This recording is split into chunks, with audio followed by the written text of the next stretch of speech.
2018 Chevy Traverse. AC's quit working, and come to find out the clutch slung off the front of the compressor. So decided to tackle it myself, try to save a little money, and figured I'd share a little information. I've never done it, but hey, figure it's first time for everything. If you got a little bit of tools and a little handy, I think this job won't be too bad. We'll find out. So for starters, let's see here. 1, 2, 3, 4, 5, 6. Looks like 6 torx. I'll put a description at the end of what all I used. But I'm gonna go ahead and start popping this liner out. Looks like there's some pull pins here and some torx. So I'll get this off and then I'll get back to it. Alright, so I got the liner out. Wasn't too bad.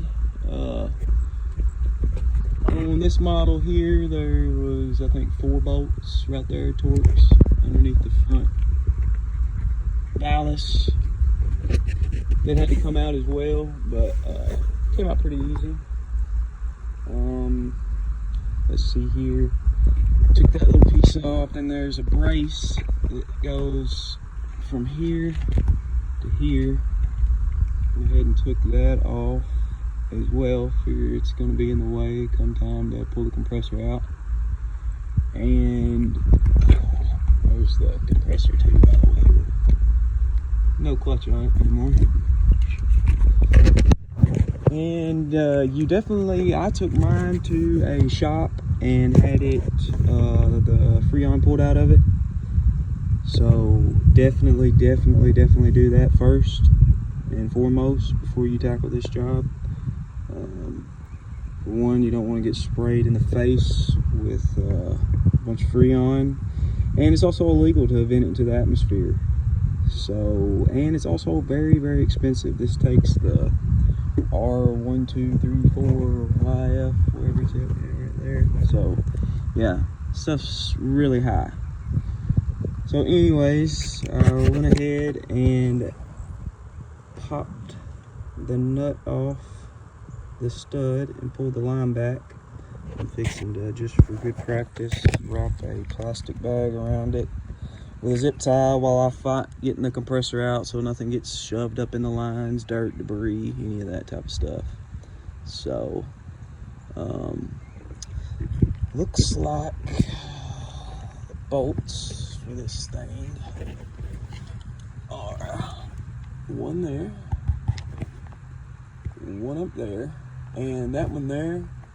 I think I'm gonna take the nut off and then pull that stud out with it. That stud looks like a e-torx on the end of it. After you pull that nut off, you can just pull that stud off as well. Make it, again, easier to get out because there's not a whole lot of room right here in this little spot. I'm sure it's fixing to be real fun. And there's one more bolt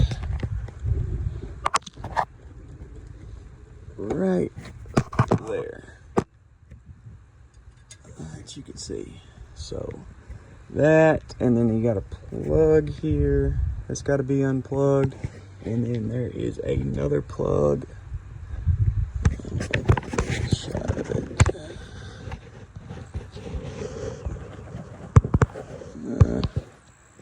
A little more harm in it. I'll show you when I get it out, the other plug I was talking about. But anyways, I'll check back in once I get this out of here. Alright, back. Got it out, and wasn't too bad. Actually didn't come out this way though. Everything, any videos I've seen on the later models, everybody's pulled it through this hole, or the earlier models, and I downloaded all data DIY from my wife's car. It's the site that usually has diagrams, wiring diagrams, pretty much all kinds of very useful information for like $20 a month. But anyways, they even show it coming out right here, and I fought with it for a minute, and mine, I twisted it sideways, slid it right out of this hole.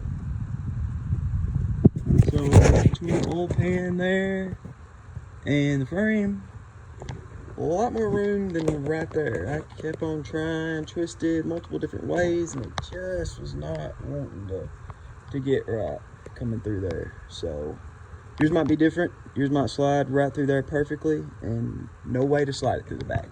But if you're fighting and getting it through this way, try it that way, or vice versa. So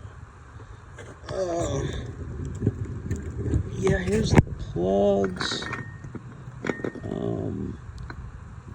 For the clutch, and I don't know if that's a pressure sensor, what that is, but anyways, got in there with a pick and kind of got on this side of it and just pried up and pulled with the other hand, pried with one on here, pulled here, and it popped right off.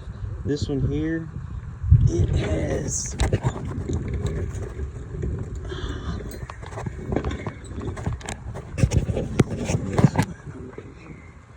yes, it had this little gray tab that I had to kind of pull back, and then once you kind of pull it back a little bit, you can push down on it and it releases. So yeah, see, it just snapped back in there when I pushed it. That's how to do one-handed. Well, anyways, I'll deal with that here once I'm not recording, but you can just pull that back, it'll snap back, and then just push down, pull that one right out. And on the other one, where's it at? Right here, like I said, I got that pick under here. Focus.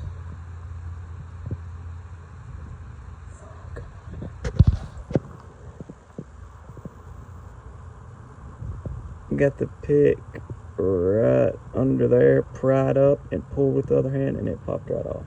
So not too bad. It's really been, I don't want to speak too soon, but a fairly easy job considering how much labor they wanted to charge to get this done. So don't be afraid to tackle it. I'll still show you guys at the end kind of what I use tool wise, but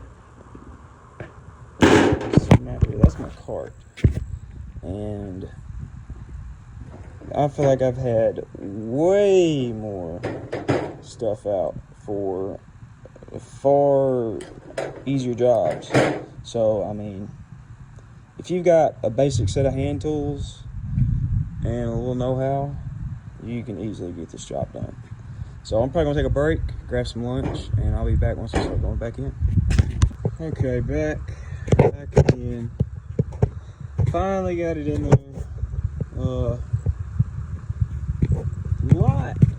A lot harder, but it's a lot tougher coming back or going back in than it is coming out.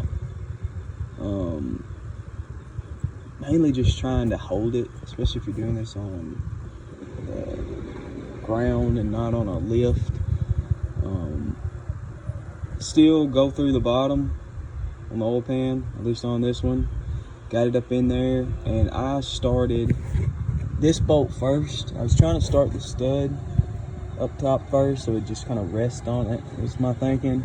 But the line that hooks to the compressor here, it would not stay out of the way. Like, you're trying to push it up in there to get everything lined up, and it's fighting you. It's like somebody on top here pushing down while you're pushing up. So I got these ratchet pull down things I use at work here, come in super handy, and just kind of looped it around the line, pulled up on it. But if you got a bungee cord, some rope, whatever, I suggest kind of pulling that line out of your way. Once that happened, it's just getting in there at the right angle and getting the bolt started and all that. So I'm ready to break this free here now and go from there. So I'll be back here in a little bit with a little more info, guys. Thank you. All right, guys, just doing a follow up here. ran out of time. It got dark on me, so I didn't make a video there at the end, and just wanted to again follow up. Make sure that you replace these O-rings right here. I'm in pretty rough shape. I wouldn't want to reuse those. So they should come with it when you get the compressor. Mine did. But if they don't, I would make sure, check the box before you leave and get some, or have them order it when they order the compressor. There's the number there. This one came from AutoZone. I think it was around $350, $400. So anyways, also I said I was going to add the tools, so I know that can be helpful sometimes, but got everything up. But T15 Torx for the fender liner, 7/8 socket for the lug nuts. You need a 15 and a 13 mil socket, preferably deep and shallow. 13 mil takes the bolt off the compressor line. 15 mil is what holds down the compressor. You also need a E8 torx. That is what takes off the stud that holds the compressor on for that top bolt. A E8 torx, inverted torx. Right there. Or that's the same style. That's not it, but let's see here. Yeah, I think that was about it. A little patience, a little time. Not a bad job at all. Like I said, I got it done, I'd say, in about 2 hours, but I really took my time, had lunch in between that. So if you're looking to tackle the job, you got it. You can do it. Not hard. Save yourself some money. I was quoted, I think, a little over $1,000 to put a compressor on that car. I got out with about